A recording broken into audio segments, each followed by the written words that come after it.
শিক্ষার্থীরা, আজকে আমরা আলোচনা করব হায়ার ম্যাথের তৃতীয় অধ্যায় নিয়ে। তৃতীয় অধ্যায় থেকে 3.1 এর গুরুত্বপূর্ণ প্রশ্নগুলোকে নিয়ে মূলত আমি ভিডিও সাজাচ্ছি। আজকে তেমনি একটি প্রশ্ন নিয়ে সলিউশনে আসছি। দেখো, প্রশ্নটা উপরে লেখা আছে, ত্রিভুজ এবিসি এর সি কোণ 90 ডিগ্রি এবং ডি বিসি এর মধ্যবিন্দু হলে দেখাও যে এবি স্কয়ার ইকুয়াল এডি স্কয়ার প্লাস 3 বিডি স্কয়ার। আমরা এই প্রশ্নের সমাধানে যাব। প্রথমে আমরা লিখব বিশেষ নির্বাচন।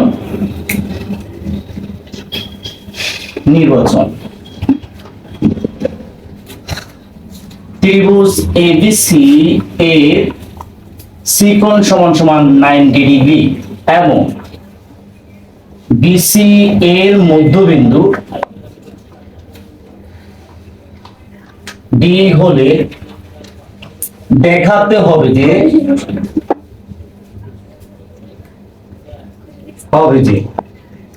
AB square equal AD square plus 3BD square.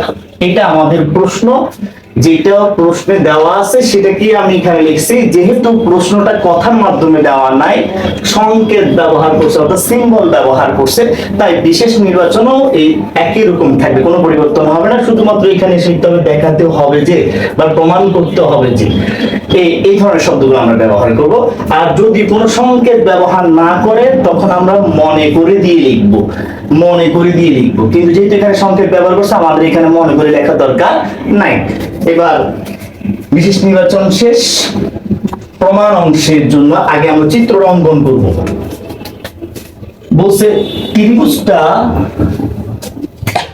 সমকোণী ত্রিভুজ। কিভাবে বুঝছি আমি সমকোণী ত্রিভুজ? দেখো, প্রশ্ন এখানে সি কোণটা 90 ডিগ্রি হবে, তাহলে এই জায়গায় সি কোণটা থাকবে। এরপর দেখো বিসি বাহুটার মধ্যবিন্দু ডি হবে, তাহলে আমি এখানে যদি বি লিখি তাহলে এটার মধ্যবিন্দু আমরা ডি নিতে পারতেছি। এইটা হচ্ছে মধ্যবিন্দু, আর তাহলে এই থাকবে এই শীর্ষবিন্দু। এইটা হচ্ছে প্রশ্নের আলোকে অঙ্কিত চিত্র। আমরা অঙ্কনে শুধুমাত্র আমাদের এই প্রশ্নের সমাধানের জন্য আমরা এ ডি যোগ করে দিব।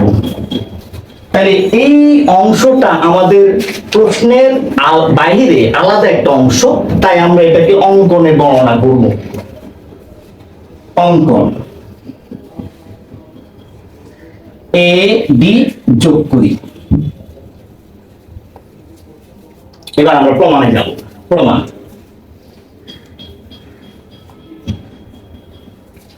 দেখো ত্রিভুজটা একটা সমকোণী ত্রিভুজ, এটা স্পষ্ট 90 ডিগ্রি হওয়ার কারণে। তাহলে 90 ডিগ্রি হওয়ার কারণে যদি সমকোণী ত্রিভুজ হয়, সমকোণী ত্রিভুজের উপর আমাদের সবচেয়ে ফেমাস একটা উপপাদ্য আছে, সেটা হচ্ছে পিথাগোরাসের উপপাদ্য।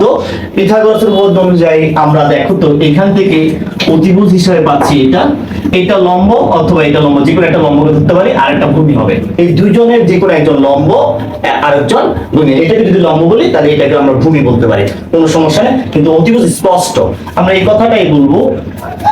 ত্রিভুজ এবিসি এর সি কোণ 90 ডিগ্রি।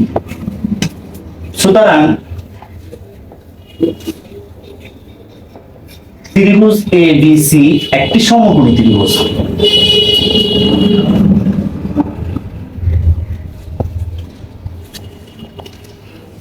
সমকোণী ত্রিভুজ, তাহলে পিথাগোরাসের উপপাদ্যানুসারে আমরা পাই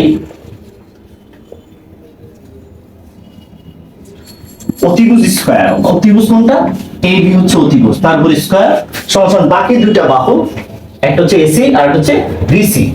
এই যে AC square plus BC square. আবার আমি মনে করে দিই, অতিভুজ স্কয়ার ইকুয়াল লম্ব স্কয়ার প্লাস ভূমি স্কয়ার। এই দুইজনের মধ্যে যে কোনো একজন লম্ব আর একজন হচ্ছে ভূমি। বাস, স্পষ্ট হয়ে গেল, পিথাগোরাসের উপপাদ্য শেষ। এবার দেখো আমাদের সলিউশনের দিকে খেয়াল করো। সলিউশনে কারা কারা আছে একটু দেখো। সলিউশনের মধ্যে আছে এবি। আমার এই জায়গায় এবি অলরেডি দেখা যাচ্ছে, অর্থাৎ বাম পক্ষ পেয়ে গেছি, বাম পক্ষটা অলরেডি পেয়ে গেছে। এবার ডান পক্ষে দেখো এডি স্কয়ার, কিন্তু আমার এখানে কোথাও এডি স্কয়ার নাই, আর হচ্ছে বিডি স্কয়ার, এখানে বিডি স্কয়ারটা নাই। কিন্তু আমরা একটু যুক্তি খেলি, দেখো তো এসি স্কয়ারটা রেখে দিলাম প্লাস এই বিসি স্কয়ারটা এতটুকুই তো না, যদি বিন্দুটা মধ্যবিন্দু হয় তাহলে এখানে যতটুকু এখানে ততটুকু, এই দুইটা মিলে বিসি। আমরা এখানে বিসি জায়গায় লিখতে পারি বিডি প্লাস বিসি, এই পুরোটা উপর স্কয়ারটা থাকবে।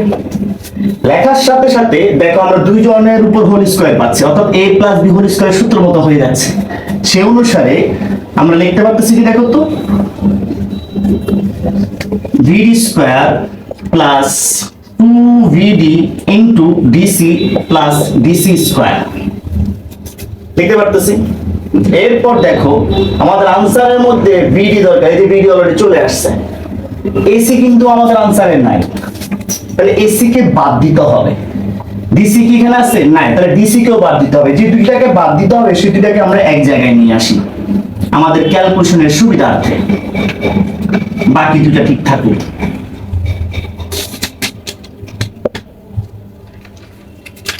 এবার একটা জিনিস খেয়াল করো, এই জায়গায় আসার পরে আমরা যেটা দেখতে পাচ্ছি এসি স্কয়ার কোন বাহুটা? এই বাহুটা। ডিসি স্কয়ার কোনটা? এই বাহুটা। দেখো তো এই দুইটা বাহু এই ছোট ত্রিভুজটার মধ্যে পড়ে কিনা? ছোট ত্রিভুজটা যদি এডিসি হয়,